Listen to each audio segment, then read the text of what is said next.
Boa noite, eu sou o Leandro, engenheiro civil. Neste momento estarei abordando, sobre a atividade 5 da disciplina Obra de Terra em Superfícies e Subterrâneas, que é em relação ao comportamento das curvas de suporte de túneis. O enunciado descreve da seguinte forma: observando a unidade 2 que o dimensionamento do sistema de suporte de um túnel pode ser feito a partir de uma curva de convergência entre a curva de reação do maciço, CRM, e a curva de confinamento do suporte, CCS. Explique como essas curvas se comportam e o que significa cada um dos pontos das letras A a F, na figura 1. Antes de ser abordado sobre cada um desses pontos da curva, de convergência, é necessário também saber o que significa cada uma dessas curvas, que é a curva 1, que mostra aqui que é a CRM, e a curva 2, que é a CCS. Essa curva CCM ou CRM, ela define como uma curva característica ou de reação do maciço, isto é, a relação entre a pressão do suporte fictícia necessário para segurar um determinado nível de deslocamento admissível. No caso, essa curva ela representa o comportamento do maciço. Essa curva, de acordo com a tensão aplicada, do peso próprio do maciço ou outra tensão externa aplicada, ela vai mostrar o comportamento do maciço, somente isso. O CCS define com a curva de confinamento do suporte, a qual depende de dois parâmetros, a rigidez e a pressão no limite do suporte. Nessa curva, é uma curva linear, ela estará apresentando sobre as características do suporte, que vai ser aplicado no túnel, na estrutura.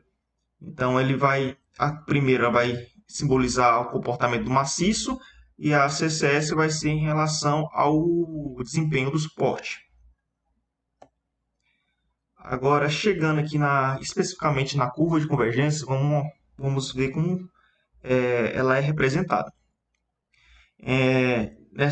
No eixo das ordenadas, a gente percebe que é a carga do suporte, que é a tensão aplicada, a tensão que está sendo atribuída no maciço. E no eixo das ordenadas, nas abscissas, aliás, em relação ao deslocamento radial, em relação a qual sendo o deslocamento de acordo com a tensão aplicada.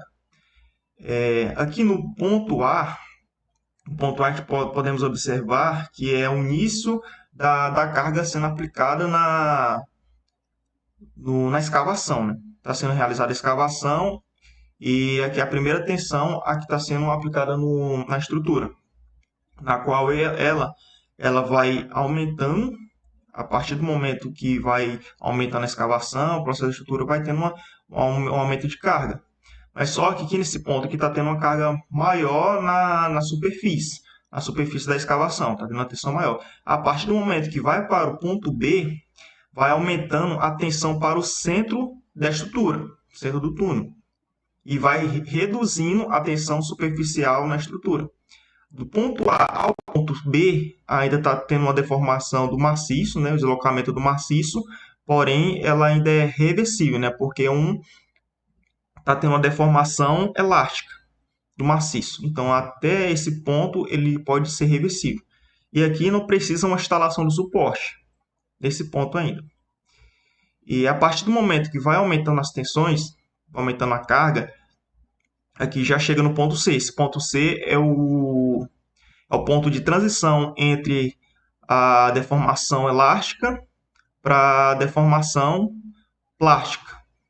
A deformação plástica ela já começa a ser irreversível, no caso. Essa deformação ela já começa a não ter como reverter novamente a parte de estabilidade da cava, da estrutura em si. Então, a partir desse ponto, já começa a ter uma deformação plástica, no ponto C.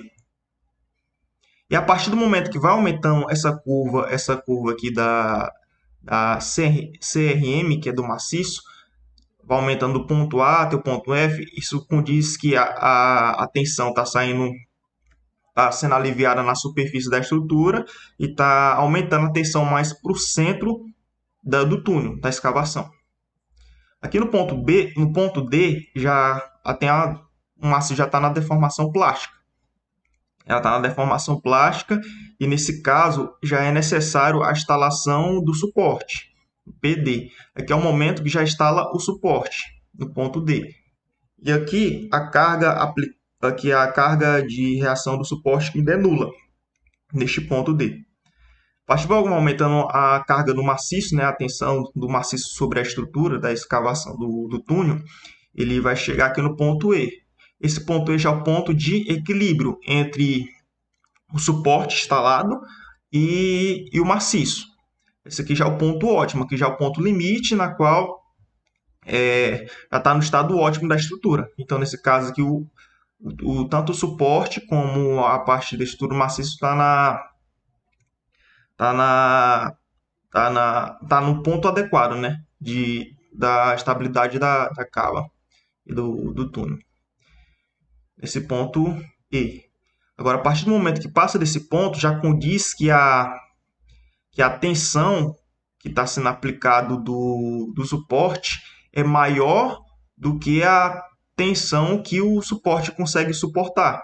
Então, nesse momento já está acontecendo, um ponto F, a desagregação. Então, o suporte ele não está sendo eficiente para resistir à tensão aplicada pela carga. Então, já começa a acontecer a desagregação. Então, aqui não é o ponto ideal. Então, já teria que ter um suporte adequado para que ela consiga resistir às tensões que está sendo aplicada pelo maciço. Então, nessa ponta das abscissas é o deslocamento de acordo com a tensão aplicada. Então, esse aqui é o gráfico, né, de curva de convergência, e a partir desses dados que pode ser calculado o tipo de suporte adequado para a estrutura. Então, é isso. Essa aqui é as referências. A referência utilizada na apresentação.